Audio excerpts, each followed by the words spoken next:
Pao. Nagawa niya pang makapagsindi ng isang stick ng Marlboro habang palapit na sa leg niya ang mga kutsilyo. Bigla siyang nagpakawala ng isang nakakasilaw na malakas na nin. Sabay tumilapon lahat ang mga kumukuyog sa kanya. Sinabi niya sa kanila na mga langgam lang sila. Tanggapin na lang daw nila ang katotohanan na wala silang pag-asa laban sa kanya. Lalo tuloy na mangha ang mga kasamahan nitong guro, lalo na nung naglabas ang katawan ni Li Siupao ng nakakasilaw na liwanag. Hindi naman makapaniwala si Brother Ba sa taglay na lakas ni Li Siupao. Mga nagretirong special force sa army ang nakalaban niya.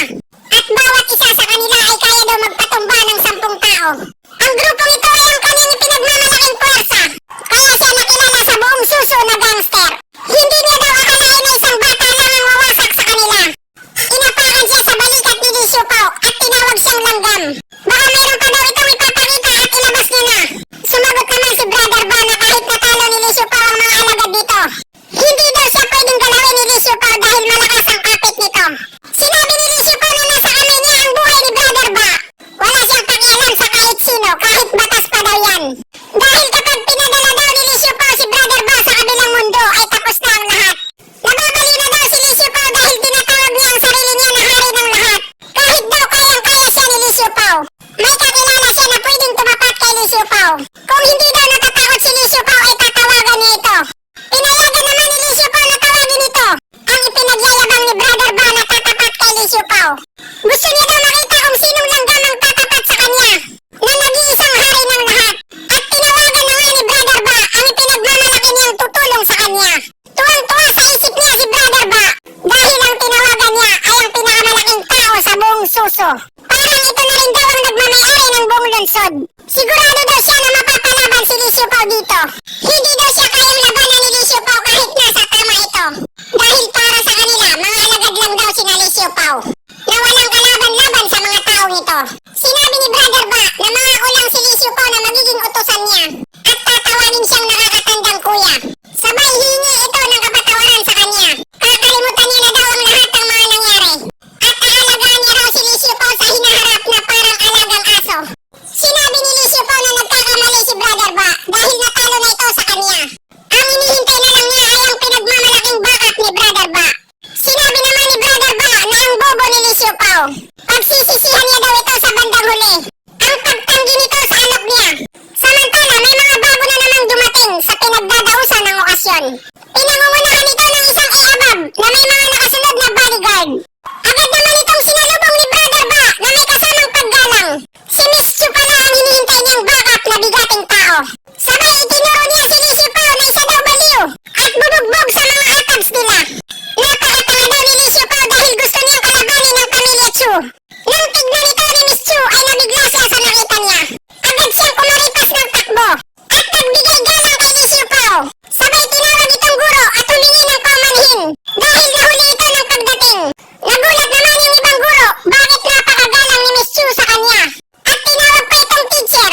Itinuro naman ni Li Siupao si Brother Ba na isa daw itong salbahe. Hinahabol niya daw ang isang kawawang mag-aaral. At pinipilit itong painumin ng alak. Naalabag daw ito ng batas ng Violence Women and Children.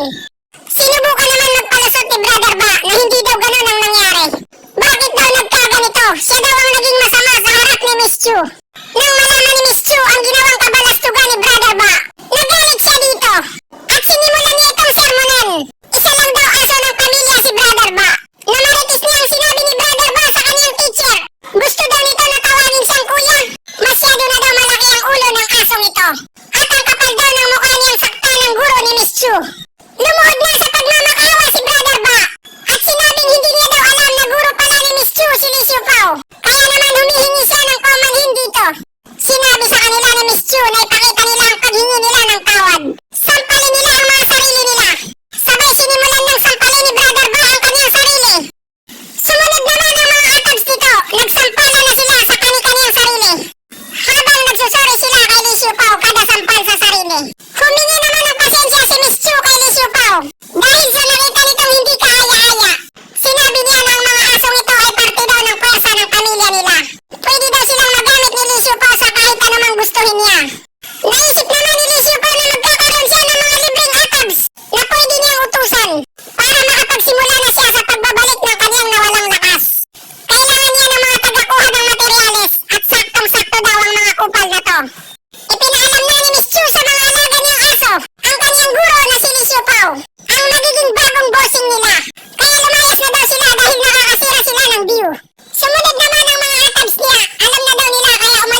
Siopaw kung bakit napakamagalang ni Miss Chu sa kanya. Akala niya pinaglalaroan lang ni Miss Chu ang damdamin ni Lee Siopaw. At bigla na lang niya itong iiwan sa ere nang nag-iisa. Mabilis namang lumapit siyang sukon kay Miss Chu na parang linta. Pinasalamatan niya ito dahil kung hindi sa kanya. Napahamak na daw sila dahil sa ginawang gulo ni Lee Siopaw. Importanteng araw daw ang gaganapin ngayon. Dahil i-anunsyo ang bagong principal. Kung wala daw itong importanteng gagawin, pwede siyang sumama para masaksihan ang paghalal sa bagong principal ng Akademya ng Oriental Star. Tinanong sila ni Miss Chu kung hindi ba nila kilala ang bagong principal. Hindi rin ba nila alam kung sinong nagmamayari ng eskwelahan? Bigla namang sumabat sa usapan si Director Ma. Sinabi niya kay Miss Chu na ang kandidato sa pagiging principal ay siyang Sukon. Walang duda dahil pati daw ang buong eskwelahan ay alam ito na siya lang ang karapat-dapat na umupo sa pwestong yan. At tungkol naman sa may-ari ng eskwelahan ay hindi nila ito kilala. Dahil hindi daw ito nakikialam sa kalakalan sa eskwelahan. At ang general manager daw na tatay niyang Xiao ang namamahala dito. At pinaalalahanan niya si Miss Chu na lumayo kay Lee Siopaw. Dahil isa lang daw warehouseman si Lee Siopaw sa eskwelahan nila, hindi ito guro. Kahit marunong daw to sa pakikipaglaban, yun lang daw ang kaya niyang gawin. At ang pinakamataas daw na pwede niyang marating ay PE teacher lang daw. Kaya hindi daw kailangan igalang ang mga kagaya ni Lee Siopaw na hindi totoong guro. Nainis naman si Miss Chu sa kanya dahil sa pag-trust talk niya kay Lee Siopaw. Humakbang naman palapit si Lee Siopaw kay Director Ma, sabay tinawag ito sa pangalan. Nakalimutan na daw nito ang pagiging guro dahil hindi niya pinagtanggol ang isang mag-aaral na naapi. Hindi daw siya karapat-dapat na tawaging guro. Tinanong naman ni Director Ma kung anong ibig sabihin ni Lee Siopaw. Sinabi ni Lee Siopaw na hindi na siya kailangan ng eskwelahan. Lumayas na daw ito habang nakikiusap si Lee Siopaw ng maayos. Pinangduduro ni Director Ma si Lee Siopaw. Sabay sinabing isa lamang itong OJT na guro. Tapos gusto siyang tanggalin sa trabaho. Inawanan lang siya ni Director Ma. Dahil wala daw kapangyarihan si Lee Siopaw na ganon. Baka gusto daw ni Lee Siopaw na siya ang matanggal sa unang araw niya sa eskwelahan. Binigyan siya ni Lee Siopaw ng isang sampal ng katotohanan sa mukha. Sabay minura niya si Lee Siopaw ng putangina dahil sinampal siya nito. Hindi nakapagpigil si Lee Siopaw at pinaulanan ng maraming sampal si Director Ma. Nasisiyahan naman si Lee Siopaw sa pagpapaulan ng sampal kay Director Ma. Hinahamon niya rin ito na lumaban. Sinabi ni Director Ma na nababali na daw si Lee Siopaw sa pinaggagawa nito. Lalong ginanahan si Lee Siopaw magpatuloy sa pagsampal kay Director Ma. Kaliwat kanan hanggang sa mamagana ang pisngi nito. Sinabihan siya ng jowa niya na itigil niya na ang pangbubugbog. Dahil gawain daw ito ng isang kriminal. Nagsalita na rin ang kaibigan ng jowa niya. Natatawag ito ng pulis kapag daw hindi tumigil si Lee Siopaw. Sinabihan siya ni Yang Xiukun na hindi lahat ay nare-resolba sa pamamagitan ng dahas. Pagsisisihan daw ni Lee Siopaw ang ginagawa niya sa bandang huli. Samantala, kakarating lang ng mga matataas na opisyal ng paaralan. Nakita naman ni Director Ma si Director Yang. Sinabihan niya na ipaghiganti daw siya nito dahil walang awa daw siyang pinagsasampal. Lumuhod na siya sa harapan ni Director Yang at nagsusumamo. Isang warehouseman daw ang gumawa sa kanya nito. Gusto niya daw itong ipakulong at mabulok sa bilangguan. Kinausap naman siya ni Director Yang at sinabing huminahon muna siya.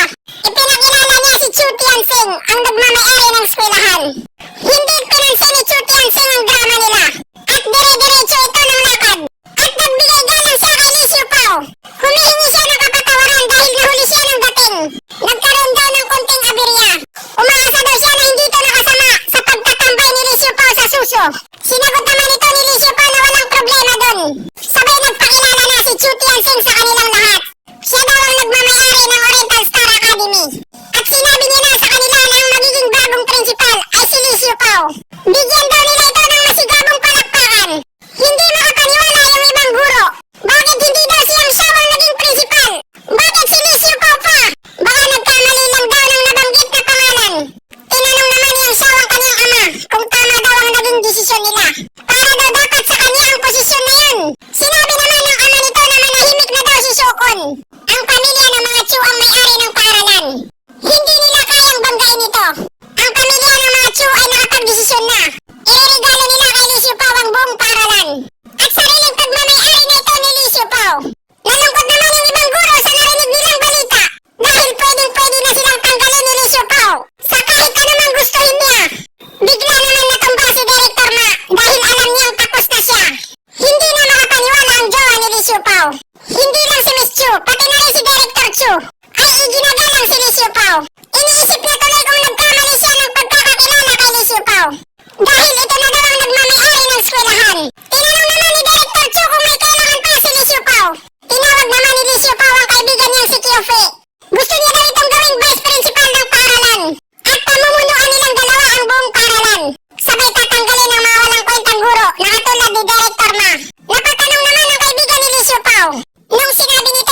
naisip naman si Lisipaw sa bagay na may mahika.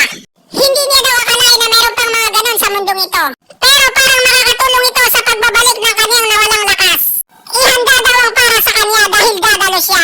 Inihatid na siya ni Miss Chu pauwi, sakay ng BMW. Huminto sila sa isang bahay-hari na malapit sa eskwelahan. Dito na daw titira si Lisipaw, regalo sa kanya ng pamilya Chu. Ito daw ang pinakamaganda sa lahat at pinakamahal sa lahat ng mga bahay dito. Pangmayaman lang daw ang lugar na to. At ito daw ang pinakamagandang tirahan sa buong Suso. Hindi rin daw maingay dito. At bagay na bagay sa guro niya na mahilig sa tahimik na lugar. Nagpasalamat naman si Lisipaw kay Miss Chu. At nagustuhan niya ang ibinigay sa kanyang pabahay. Sinabi naman ni Miss Chu na gagawin nila ang lahat ng makakaya nila para kay Lisipaw. Kung wala na daw itong kailangan ay hindi niya naabalahin si Lisipaw. Sinabihan siya ni Lisipaw na samahan siya sa loob ng bahay kahit isang gabi lang. Mayroon daw silang pag-uusapan na isang importanteng bagay. Nagulat naman sa narinig niya si Miss Chu. Nagkamali daw ata siya ng pandinig. Bakit daw gusto ng guro niya na magpasama? Sa isang gabi, hindi daw kaya may balak siya? Hanggang dito na lang muna tayo mga kasiopaw. Abangan niyo na lang sa susunod na chapter kung anong